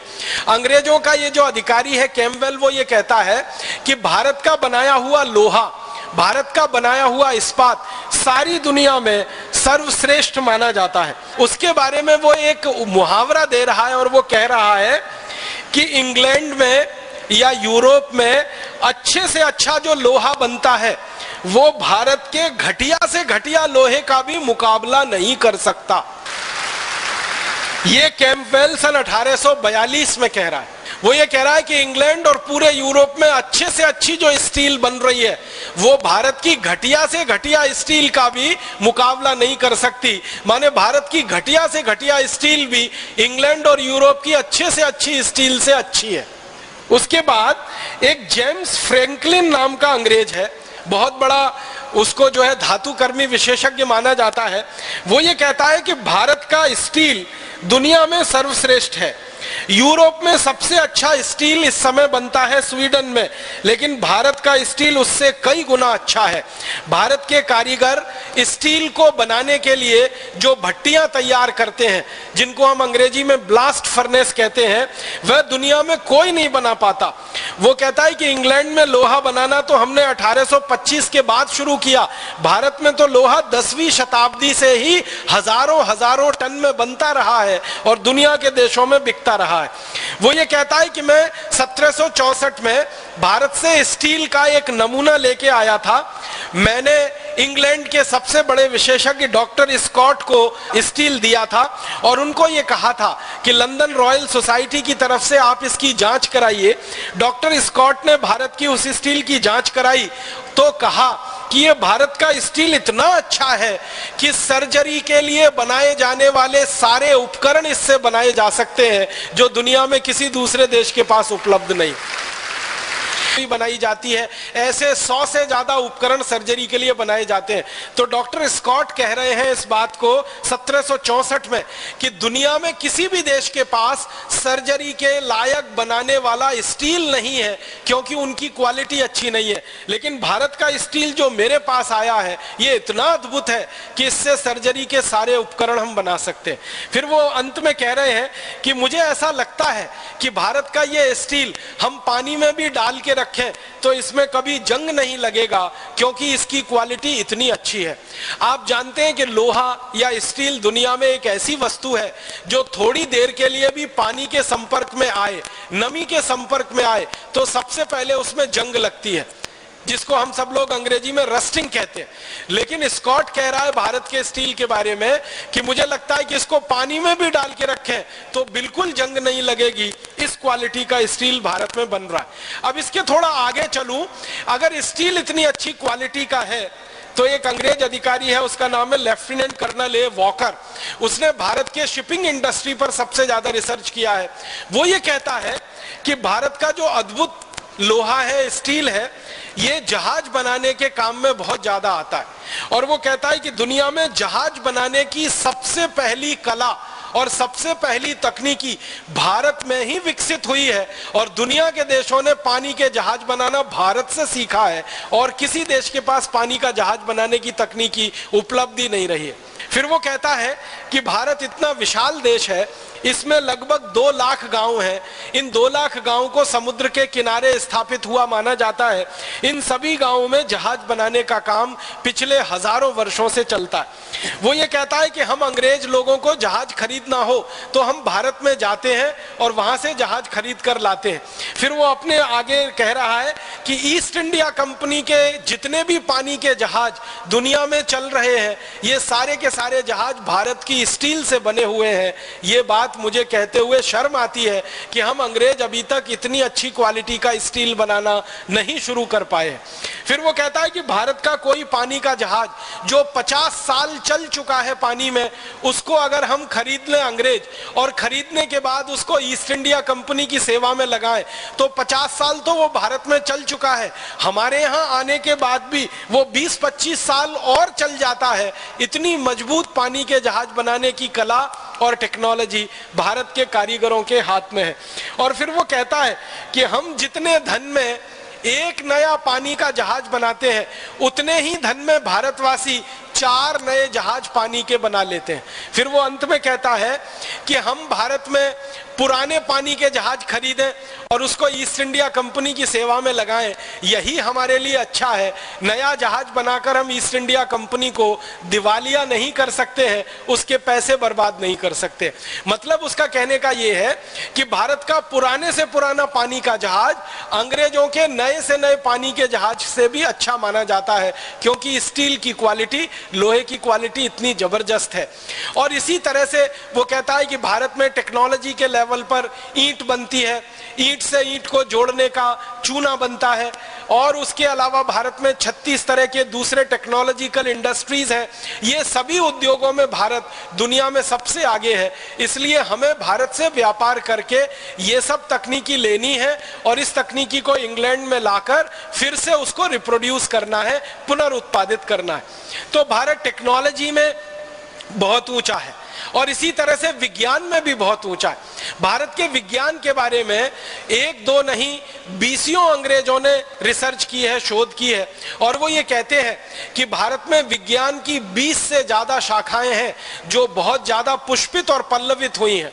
उनमें सबसे बड़ी शाखा है वो खगोल विज्ञान है, दूसरी बड़ी शाखा है वो नक्षत्र विज्ञान है, तीसरी बड़ी शाखा है बर्फ बनाने का विज्ञान है, चौथी बड़ी शाखा है और ऐसी कर करके धातु विज्ञान है, फिर उसके बाद भवन निर्माण के विज्ञान की है। तो ऐसी 20 तरह की वैज्ञानिक शाखाएं पूरे भारत में है। और वॉकर लिख रहा है इस बात को कि भारत में ये जो विज्ञान की ऊंचाई है वो कितनी अधिक है, इसका अंदाजा हम अंग्रेजों को नहीं लगता। एक बात आप सभी जानते हैं, वो ये कि एक यूरोप का वैज्ञानिक हुआ, उसका नाम है कॉपरनिकस। कॉपरनिकस के बारे में सारी दुनिया ये कहती है कि उसने पहली बार बताया कि सूर्य का पृथ्वी के साथ क्या संबंध है। पहली बार सारी दुनिया को पृथ्वी और सूर्य के अंतर संबंधों के बारे में बताने वाला यूरोप का वैज्ञानिक कॉपरनिकस माना जाता है। और उस कॉपरनिकस के बारे में यह भी कहा जाता है कि वो पहला यूरोपियन वैज्ञानिक है जिसने सूर्य से पृथ्वी की दूरी का अनुमान लगाया। फिर वो पहला वैज्ञानिक है जिसने सूर्य के दूसरे उपग्रहों के बारे में जानकारी सारी दुनिया को दी। लेकिन इस कॉपरनिकस की बात को अंग्रेज ही कह रहा है कि ये असत्य है, झूठ है। वो ये कह रहा है वॉकर कि अंग्रेजों के हजारों साल पहले, यूरोपियन लोगों के हजारों साल पहले भारत में ऐसे विशेषज्ञ वैज्ञानिक हुए हैं जिन्होंने पृथ्वी से सूर्य की दूरी का ठीक ठीक पता लगाया है और भारत के शास्त्रों में उसको दर्ज कराया। आप जानते हैं हमारे वेदों में, यजुर्वेद में विशेष रूप से ऐसे बहुत सारे सूत्र हैं, श्लोक हैं, मंत्र हैं जिनसे बहुत सारा स्पष्ट ज्ञान मिलता है खगोल शास्त्र का। आपको सुन के हैरानी होगी कि कॉपरनिकस का जिस दिन जन्म हुआ था यूरोप में, उससे ठीक लगभग 1000 साल पहले एक भारतीय वैज्ञानिक ने पृथ्वी से और सूर्य की दूरी कितनी है बिल्कुल ठीक ठीक नाप उन्होंने बता दिया था। और हमारे वो वैज्ञानिक का नाम था आर्यभट्ट। आप हैरान हो जाएंगे, कॉपरनिकस ने जितनी दूरी नापी है मील में, वो सारी की सारी दूरी आर्यभट्ट ने कॉपरनिकस के जन्म के 1000 साल पहले नाप ली थी। और जितनी दूरी श्री आर्यभट्ट जी ने कह दी है, उस दूरी में 1 इंच इधर और उधर यूरोप का वैज्ञानिक कर नहीं पाया। वही दूरी आज यूरोप में मानी जाती है, अमेरिका में मानी जाती है, प्रमाणित है।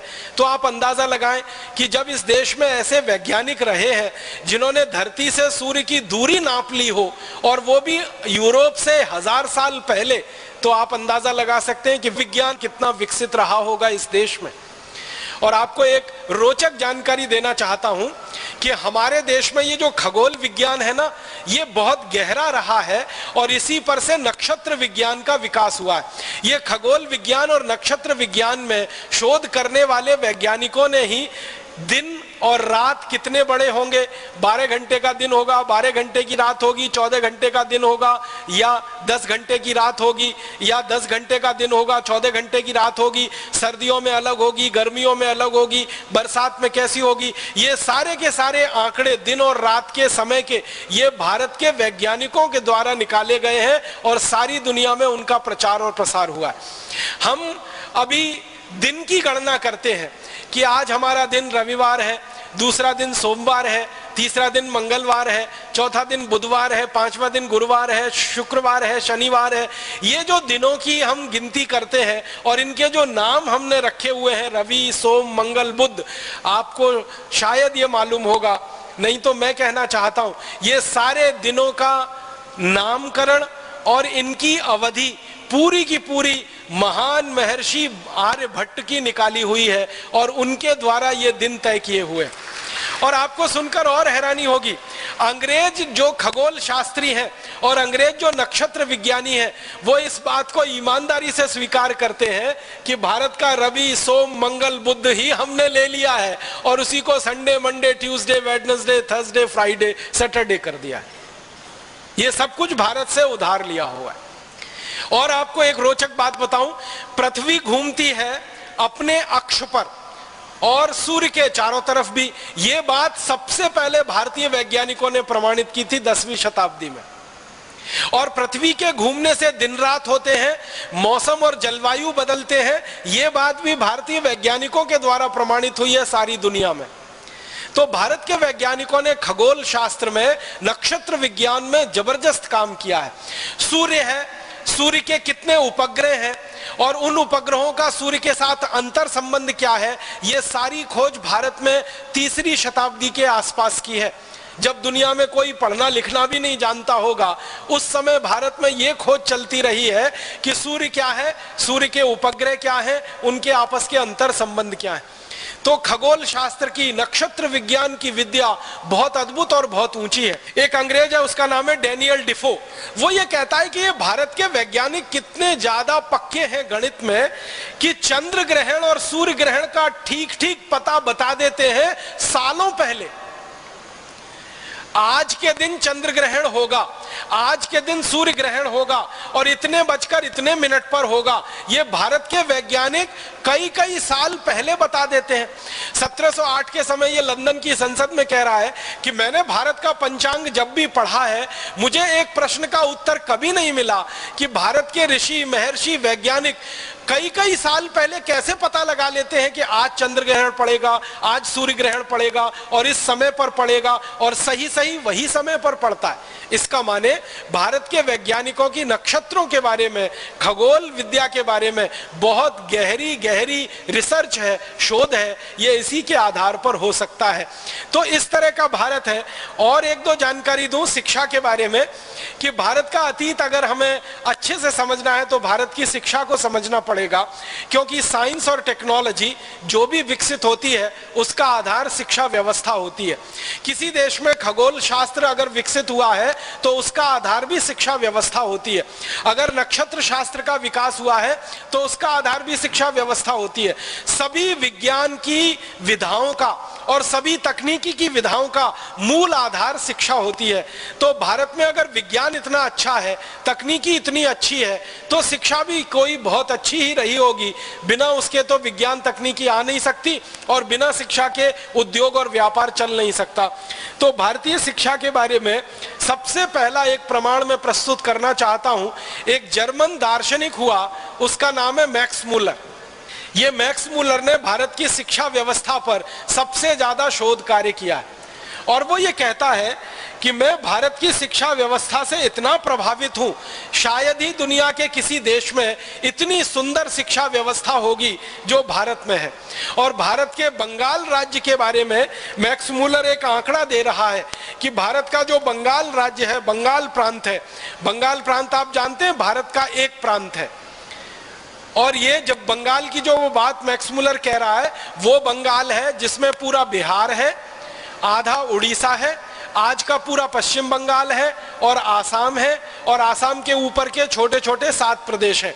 इस बंगाल राज्य के बारे में मैक्स मूलर कह रहा है कि मेरी जानकारी में 80,000 से अधिक गुरुकुल पूरे बंगाल में सफलता के साथ पिछले हजारों साल से चल रहे हैं। 80,000 गुरुकुल, ये मैक्स मूलर ने गिनती करवाई है। और सिर्फ एक राज्य के बारे में, एक राज्य है बंगाल। इसी तरह से एक अंग्रेज विद्वान है, शिक्षा शास्त्री है, उसका नाम है लुडलो। और लुडलो आता है भारत में और करीब 16-17 साल रहता है इस देश में, और 16-17 साल रहकर भारत में घूमा है। घूमने के बाद शिक्षा व्यवस्था पर उसने सर्वेक्षण किया है। वो क्या कह रहा है? वो कह रहा है कि भारत में एक भी गांव ऐसा नहीं है जहां कम से कम एक गुरुकुल नहीं है। कम से कम माने हर गांव में कम से कम एक गुरुकुल तो है ही, एक से भी ज्यादा है। फिर आगे वो कह रहा है कि भारत के बच्चे एक भी ऐसे नहीं हैं जो गुरुकुल में ना जाते हों पढ़ाई के लिए, माने सभी बच्चे गुरुकुल में जाते हैं पढ़ाई के लिए। अब आप पूछेंगे कि ये लुडलो किस समय की बात कर रहा है? ये लुडलो 18वीं शताब्दी की बात कर रहा है, ज्यादा पुरानी बात नहीं कर रहा है। उसके अलावा एक और अंग्रेज है जिसका नाम है G.W. लिटनर। वो ये कहता है कि मैंने भारत के उत्तर वाले इलाके का पूरा सर्वेक्षण किया है शिक्षा का, और मेरे सर्वेक्षण की रिपोर्ट बताती है कि भारत में 200 लोगों पर एक गुरुकुल चलता है।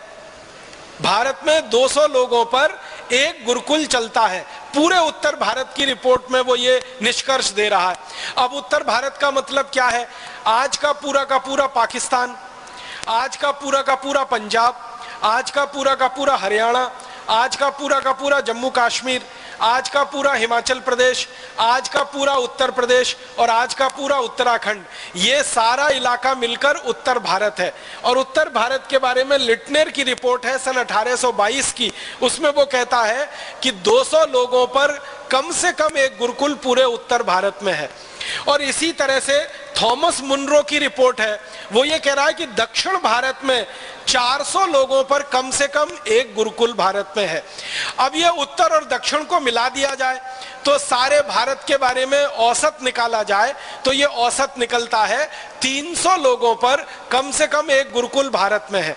और जिस जमाने में ये सर्वेक्षण हुआ है उस जमाने में भारत की जनसंख्या लगभग 20 करोड़ के आसपास है। तो 20 करोड़ की जनसंख्या में 300 लोगों पर अगर एक गुरुकुल आप निकालेंगे तो कुल 20 करोड़ लोगों के ऊपर लगभग 7,32,000 के आसपास गुरुकुल निकलते हैं। माने संपूर्ण भारत देश में लगभग 7,32,000 गुरुकुल हैं। 1822 के आसपास के ये आंकड़े हैं। इसका मतलब क्या है? आप और इस बात को हैरानी से समझने की कोशिश करिए कि सन 1822 में भारत में 7,32,000 अगर गुरुकुल हैं तो गांव कितने हैं? तो आपको मालूम है अंग्रेज 10-10 वर्ष में भारत की जनसंख्या का सर्वेक्षण करते रहते थे।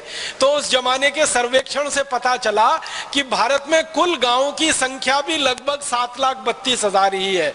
माने जितने गांव हैं उतने ही गुरुकुल इस देश में हैं। माने हर गांव में पढ़ने के लिए पूरी की पूरी व्यवस्था है। आज की भाषा में कहें तो कम से कम एक स्कूल हर गांव में है। इसी रिपोर्ट में आगे चले तो और एक अद्भुत बात पता चलती है कि सन 1822 में भारत में तो हर गांव में एक स्कूल है। तो इंग्लैंड की जरा बात करें, यूरोप की जरा बात करें कि वहां कितने स्कूल हैं और वहां कितने गांव में कितने स्कूल हैं, कितनी आबादी पे कितना स्कूल है। तो अंग्रेजों के इतिहास के बारे में पता चलता है कि सन 1868 तक तो पूरे इंग्लैंड में सामान्य बच्चों को पढ़ाने के लिए एक भी स्कूल नहीं था। 1868 तक। और हमारे यहाँ 1822 तक पूरे भारत देश में हर गांव में एक गुरुकुल था सामान्य बच्चों को पढ़ाने के लिए। मतलब हमारी शिक्षा व्यवस्था अंग्रेजों से बहुत बहुत बहुत आगे थी। और इसी G.W. लिटनर की रिपोर्ट में मैं आपसे आगे कहूं, लिटनर कहता है कि संपूर्ण भारत देश में 97% साक्षरता की दर है। माने 97% भारतवासी सुशिक्षित हैं, साक्षर हैं। सिर्फ 3% भारतवासी हैं जिनको पढ़ने का कोई मौका शायद जीवन में नहीं मिला है। तो 97% साक्षरता है हमारे देश में। अब अगर आज के भारत की बात करें, 2009 के भारत की बात करें तो आपको मालूम है इस समय भारत में साक्षरता की दर पूरी ताकत लगा के, जब भारत देश में सर्व शिक्षा अभियान चल रहा है, ऊपर से नीचे तक हजारों करोड़ रुपए खर्च किए जा रहे हैं, तब हमारे देश में साक्षरता की दर मात्र 50% पहुंच पाई है। और 1822 में हमारी साक्षरता की दर 97% रही है। इसका माने हमारी शिक्षा व्यवस्था आज जो है इससे कई गुना अच्छी अंग्रेजों से पहले इस देश में रही है। फिर भारत की शिक्षा व्यवस्था के बारे में एक और अद्भुत बात है जो सारी दुनिया के लिए जानने योग्य है। भारत की शिक्षा व्यवस्था में क्या है कि ये सभी जो गुरुकुल हैं, इन गुरुकुलों को चलाने के लिए कभी भी किसी राजा से कोई दान और अनुदान नहीं लिया जाता। 7,32,000 गुरुकुल इस देश में चलते हैं और किसी राजा से एक पैसा नहीं लिया जाता। ये सारे गुरुकुल समाज के द्वारा चलाए जाते हैं। आप बोलेंगे समाज के द्वारा कैसे चलते हैं? हमारे गांव-गांव में जहां जहां गुरुकुल रहे हैं वहां समाज के लोगों ने गुरुकुल के लिए भूमि दान कर रखी है और उस भूमि पर जितना उत्पादन होता है उस उत्पादन की आय से गुरुकुल आराम से चलता है। जरूरत पड़े तो गांव के लोग गुरुकुल के लिए दान इकट्ठा करते हैं और गुरुकुल उसका उपयोग करता है। तो सारे भारत के गुरुकुल साधारण लोगों के दान के पैसे से चलते हैं, राजा के पैसे से इस देश में एक भी गुरुकुल नहीं चलता है। यह सबसे महत्व की बात है जो सारी दुनिया को जानने के लिए है। इसके अलावा भारत के गुरुकुलों में समय क्या है पढ़ाई का? तो सूर्योदय से सूर्यास्त का यह समय है पढ़ाई का। हमारे यहाँ आजकल के जो स्कूल चलते हैं वहाँ का समय है सवेरे 10 बजे से दोपहर 2-3 बजे तक, लेकिन हमारे प्राचीन गुरुकुलों में जो समय है वो सूर्योदय से लेकर सूर्यास्त तक। अब सूर्योदय से लेकर सूर्यास्त तक जो विद्यार्थी हैं वो क्या क्या पढ़ते हैं? तो उनमें वो 18 विषय पढ़ते हैं। गणित पढ़ते हैं जिसको वैदिक गणित कहा जाता है, खगोल शास्त्र पढ़ते हैं, नक्षत्र विज्ञान पढ़ते हैं, धातु विज्ञान पढ़ते हैं जिसको आज हम मेटलर्जी कहते हैं, एस्ट्रोफिजिक्स पढ़ते हैं, केमिस्ट्री माने रसायन शास्त्र पढ़ते हैं। ऐसे लगभग 18 विषय विद्यार्थियों को पढ़ाए जाते हैं। और आपको ऐसा लगता होगा, कई लोगों के मन में यह भ्रम हो जाता है कि भारत में गुरुकुल माने खाली संस्कृत पढ़ाई जाती होगी और वेद और उपनिषद पढ़ा दिए जाते होंगे, लेकिन यहाँ दस्तावेज बताते हैं कि भारत में सभी गुरुकुलों में संस्कृत तो पढ़ाई जाती है माध्यम के लिए, और वेद पढ़ाए जाते हैं और उपनिषद पढ़ाए जाते हैं विद्यार्थियों में संस्कार देने के लिए, लेकिन विद्या देने के लिए खगोल शास्त्र, नक्षत्र विज्ञान, धातु विज्ञान, धातु कला और फिर शौर्य विज्ञान माने सैन्य विज्ञान जिसको हम कहते हैं, जिसको मिलिट्री ट्रेनिंग कहते हैं, इस तरह के 18 विषय अलग अलग विद्यार्थियों को पढ़ाए जाते हैं। फिर इन गुरुकुलों में पढ़ने के लिए विद्यार्थी जब आते हैं तो उनकी उम्र कितनी होती है? तो एक अंग्रेज अधिकारी लिख रहा है, उसका नाम है पेंडरगास्ट। वो कहता है कि जब कोई बच्चा भारत में 5 साल 5 महीने और 5 दिन का हो जाता है, बस उसी दिन उसका गुरुकुल में प्रवेश हो जाता है। 5 साल 5 महीने और 5 दिन का हो जाता है, उसी दिन बच्चे का प्रवेश गुरुकुल में हो जाता है और लगातार 14 वर्ष तक वो गुरुकुल में पढ़ता है और 14 वर्ष की शिक्षा पूरी करके वो गुरुकुल से बाहर निकलता है तो एक संपूर्ण मानव बन के निकलता है और वो जिम्मेदारी परिवार की उठा सकता है, समाज की उठा सकता है और देश की उठा सकता है। और पेंडरगास्ट कहता है कि शिक्षा भारत में इतनी आसान है कि गरीब हो या अमीर हो, पैसे वाला हो या बिना पैसे वाला हो, सबके लिए शिक्षा समान है और सबके लिए व्यवस्था समान है। और आपने तो ये बात बहुत बार सुनी होगी कि हमारे देश में गुरुकुलों की व्यवस्था ऐसी ही रही है कि भगवान श्री कृष्ण भी जिस गुरुकुल में पढ़े उसी गुरुकुल में उनके मित्र सुदामा भी पढ़े।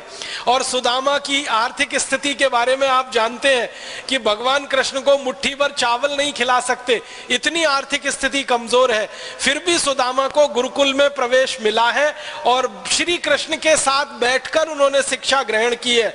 माने एक तरफ करोड़पति का बेटा और दूसरी तरफ रोडपति का बेटा, दोनों एक ही जगह बैठकर समान शिक्षा ले रहे हैं और गुरु उनको समान भाव से शिक्षा दे रहा है। भारतीय गुरुकुलों की यह अद्भुत विशेषता है। सारी दुनिया के विद्वान इस बात पर भारत की बहुत प्रशंसा करते हैं। वो ये कहते हैं कि भारत की शिक्षा हमेशा से निशुल्क रही है और इस निशुल्क शिक्षा के कारण गरीब हो या अमीर सबको पढ़ने की व्यवस्था भारत में रही है। माने बहुत ज्यादा पैसा है वही पढ़ पाएगा, जिसके पास पैसा नहीं है वो नहीं पढ़ पाएगा। ये भारत के गुरुकुलों में कभी नहीं रहा। थोड़ा आगे बढ़ता हूं, इन गुरुकुलों के आधार पर जो भारत में चलता रहा है वो क्या है? इन गुरुकुलों में विद्यार्थी धातु विज्ञान सीखते हैं या नक्षत्र विज्ञान सीखते हैं या खगोल विज्ञान सीखते हैं या धातु कर्म सीखते हैं या भवन विज्ञान सीखते हैं। जो कुछ भी सीखते हैं और सीखकर निकलते हैं शायद वही बड़े बड़े वैज्ञानिक और इंजीनियर हो जाते हैं। 14 वर्ष की पढ़ाई सामान्य नहीं होती है। आज की आधुनिक शिक्षा व्यवस्था में अगर हम देखें तो यहाँ 14 वर्ष की पढ़ाई तो जो प्रोफेशनल एजुकेशन है उसी में होती है। यहाँ तो भारत में सामान्य गुरुकुलों में 14 वर्ष की पढ़ाई होती है और इसके बाद विशेषज्ञता हासिल करनी है, पंडित होना है, पांडित्य आपको लाना है, तो उसके लिए उच्च शिक्षा के केंद्र इस देश में चलते हैं। जिनको उच्च शिक्षा केंद्र अंग्रेजों ने कहा है, आज हम उनको भारत में यूनिवर्सिटी और कॉलेजेस कह सकते हैं। आज इस भारत देश में 2009 में भारत सरकार के लाखों करोड़ों रुपए खर्च होने के बाद लगभग 13,500 कॉलेजेस हैं, प्राइवेट और सरकारी सब मिलाकर, और 450 विश्वविद्यालय हैं, निजी और सरकारी दोनों मिलाकर। 13,500 कॉलेजेस हैं और 450 विश्वविद्यालय हैं, जब लाखों करोड़ों रुपए सरकार ने खर्च किया है। अब मैं आपको 1822 के बारे में जानकारी देता हूं कि 1822 में अकेले मद्रास प्रांत में, मद्रास प्रेसिडेंसी उसको कहा जाता है, अकेले मद्रास प्रांत में, मद्रास प्रांत का मतलब क्या है? आंध्र प्रदेश, तमिलनाडु, केरल और कर्नाटक का कुछ हिस्सा, ये पूरा मद्रास प्रांत है।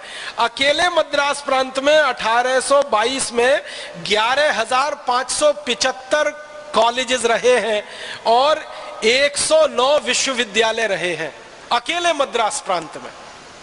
और फिर मद्रास प्रांत के बाद ऐसे ही मुंबई प्रांत है, और फिर मुंबई प्रांत के बाद ऐसे ही पंजाब प्रांत है, फिर नॉर्थ वेस्ट फ्रंटियर है। ये चारों स्थानों को मिला दिया जाए तो भारत में लगभग 14,000 से भी ऊपर कॉलेजेस रहे हैं और लगभग 500 से 525 के बीच में विश्वविद्यालय रहे हैं। अब विश्वविद्यालय आज से ज्यादा, कॉलेजेस भी आज से ज्यादा, सन 1822 में भारत की ये स्थिति है। माने उच्च शिक्षा भारत में अद्भुत रही है अंग्रेजों के आने के पहले तक। माध्यमिक शिक्षा तो अद्भुत है ही, प्राथमिक शिक्षा भी बहुत अद्भुत है, लेकिन उच्च शिक्षा भी इस देश में अद्भुत है। और इन कॉलेजेस में विशेष रूप से जो कॉलेजेस रहे हैं, अभियांत्रिकी के अलग कॉलेजेस हैं, इंजीनियरिंग के अलग कॉलेजेस हैं, सर्जरी के अलग कॉलेज हैं, मेडिसिन के अलग कॉलेज हैं, जिनको आज हम कहते हैं ना मेडिकल कॉलेज अलग है, इंजीनियरिंग कॉलेज अलग है, मैनेजमेंट के कॉलेजेस अलग हैं। ये तो भारत में 1822 में भी है। सर्जरी के विश्वविद्यालय अलग हैं, और ये हमारे चिकित्सा विज्ञान में जिसको हम आयुर्वेद कहते हैं, इसके विश्वविद्यालय अलग हैं, और मैनेजमेंट के विश्वविद्यालय अलग हैं। ये पूरे भारत में फैले हुए हैं और पूरे भारत के विद्यार्थियों की व्यवस्था यहाँ पर है। हमने सुना है तक्षशिला एक विश्वविद्यालय कभी होता था, हमने सुना है कभी नालंदा नाम का एक विश्वविद्यालय होता था। ये तक्षशिला नालंदा तो दो नाम है, ऐसे तो 500 से ज्यादा विश्वविद्यालय संपूर्ण भारत देश में हमारे आज से लगभग 150 पौने 200 साल तक रहे हैं। तक्षशिला नालंदा तो आज से 2500 साल पहले की कहानी है, लेकिन 150 पौने 200 साल पहले के भारत में 525 से ज्यादा विश्वविद्यालय हैं और 14,000 के आसपास डिग्री कॉलेजेस हैं। तो शिक्षा व्यवस्था में भारत अद्भुत है पूरी दुनिया में। आपको एक हंसी की बात मैं कहूं, वो ये कि पूरे यूरोप में ऐसा माना जाता है कि सबसे पहले शिक्षा व्यवस्था सामान्य लोगों के लिए इंग्लैंड में आई, और वो सन 1868 में आई। इसका माने यूरोप के देशों में तो उसके और बाद में आई। तो आप बोलेंगे 1868 के पहले इंग्लैंड में स्कूल नहीं थे। स्कूल नहीं थे, ये बात को सही तरह से समझना है। राजाओं के जो बच्चे होते थे, राजाओं के जो अधिकारी होते थे, उन्हीं के लिए स्कूल होते थे, और वो राजाओं के महल में चला करते थे।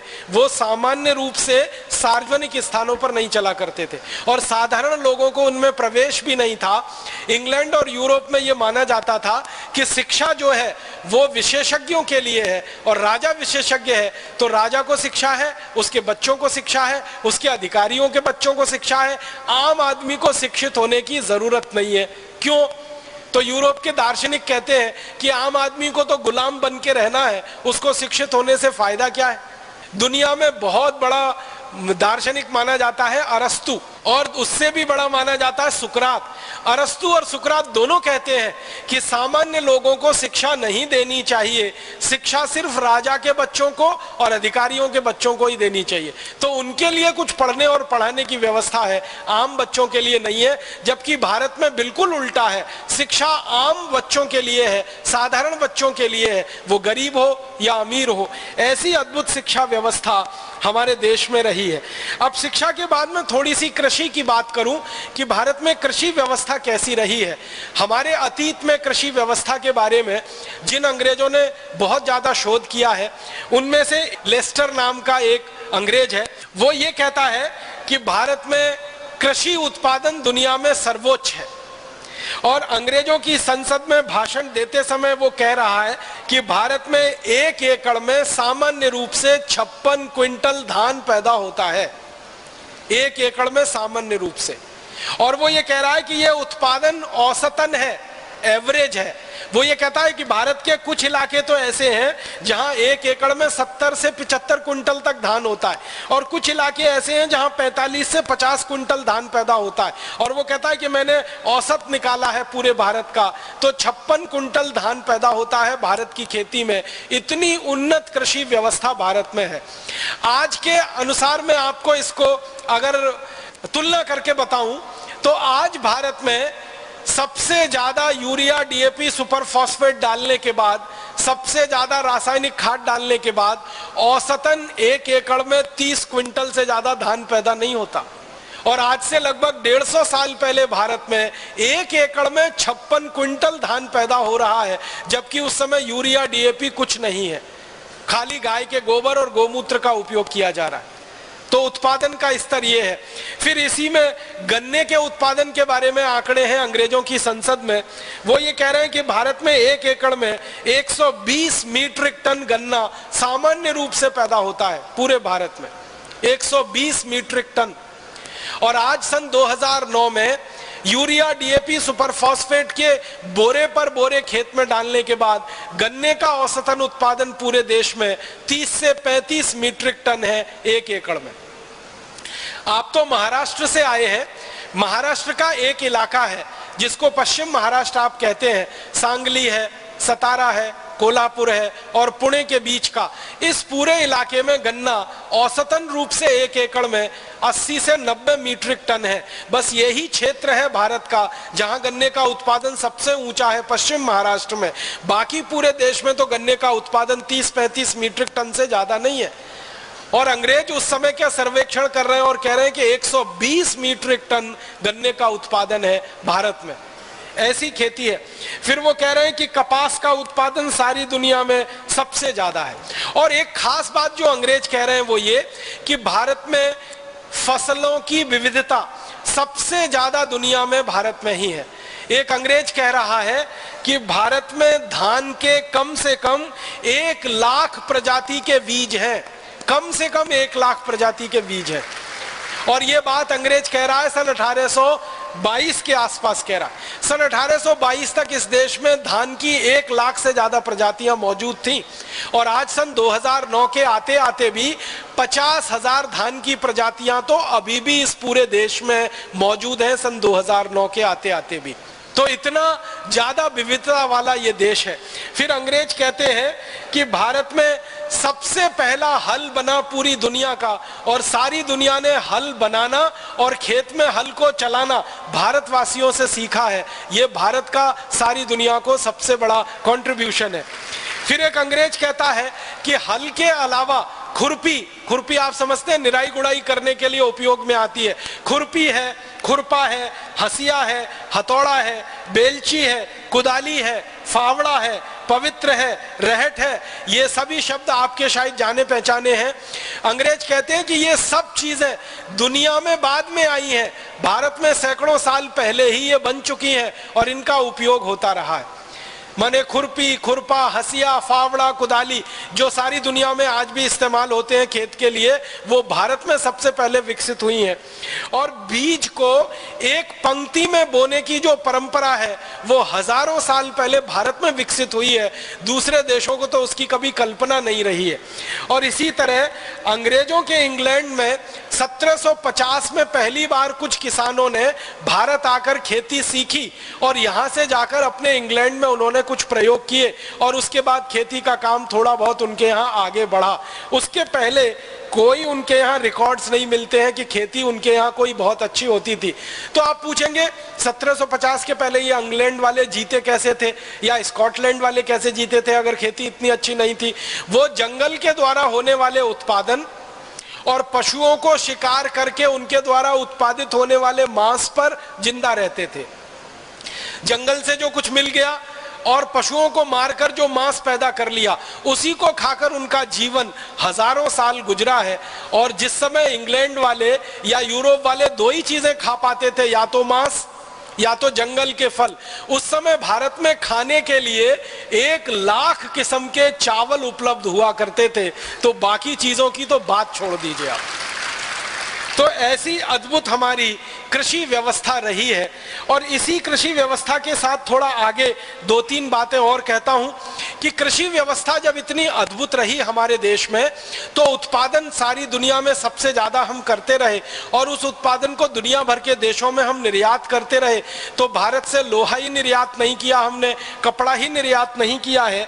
हजारों साल तक भारत का चावल दुनिया में निर्यात हुआ है, हजारों साल तक दालें भारत ने दुनिया को निर्यात की है, हजारों साल तक भारत में बनाया हुआ गुड़, ये जो शक्कर बनती है ना चीनी, ये तो अभी 100 साल पहले बनना शुरू हुई है।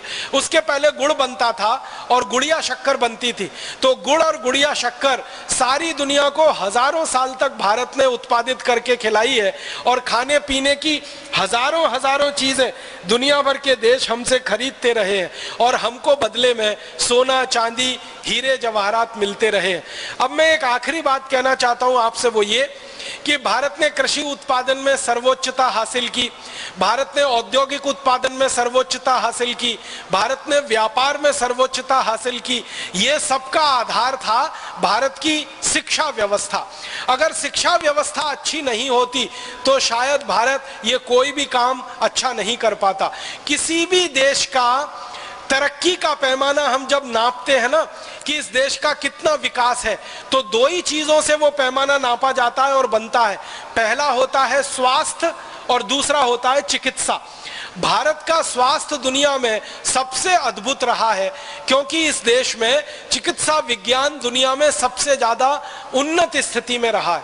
चिकित्सा विज्ञान में हजारों किस्म की आयुर्वेद की जड़ी बूटियां और सर्जरी की सारी विद्या पूरी दुनिया को यहीं से गई है। और अभी जो सर्जरी के पुराने दस्तावेज मिलते हैं वो बताते हैं कि भारत में हिमाचल प्रदेश और पूरा महाराष्ट्र, कर्नाटक, आंध्र प्रदेश, तमिलनाडु, केरल, ये 7-8 राज्य थे जहां सर्जरी के सबसे बड़े शोध केंद्र चला करते थे। और 1-2 नहीं, हजारों सर्जरी के विशेषज्ञ इन केंद्रों में पढ़कर तैयार होते थे और समाज की सेवा करते थे। आपको सुनकर हैरानी होगी, जब दुनिया में कोई नहीं जानता था, आंख में मोतियाबिंद का पहला ऑपरेशन भारत में हुआ है। और जिसको आज हम राइनोप्लास्टी कहते हैं, सर्जरी की सबसे आधुनिकतम विज्ञा, उसका सबसे पहला परीक्षण और प्रयोग भी भारत में हुआ है। और इंग्लैंड की जो रॉयल सोसाइटी ऑफ सर्जन है, वो अपने इतिहास में लिखते हैं कि हमने सर्जरी भारत से सीखी है और उसके बाद पूरे यूरोप को हमने ये सर्जरी सिखाई है। तो भारत चिकित्सा में बहुत ऊंचा, भारत तकनीकी में बहुत ऊंचा, भारत विज्ञान में बहुत ऊंचा, भारत उद्योग में बहुत ऊंचा, और इन सब के बाद भारत व्यापार में बहुत ऊंचा। और ये सबका आधार भारत शिक्षा व्यवस्था में सबसे ऊंचा। ऐसा अद्भुत देश हमारा भारत रहा है जो अंग्रेजों के आने के पहले तक था। तो फिर आप बोलेंगे इतनी गिरावट भारत में कैसे आई? ये सारी गिरावट भारत में आई अंग्रेजों की नीतियों के कारण और अंग्रेजों के कानूनों के कारण।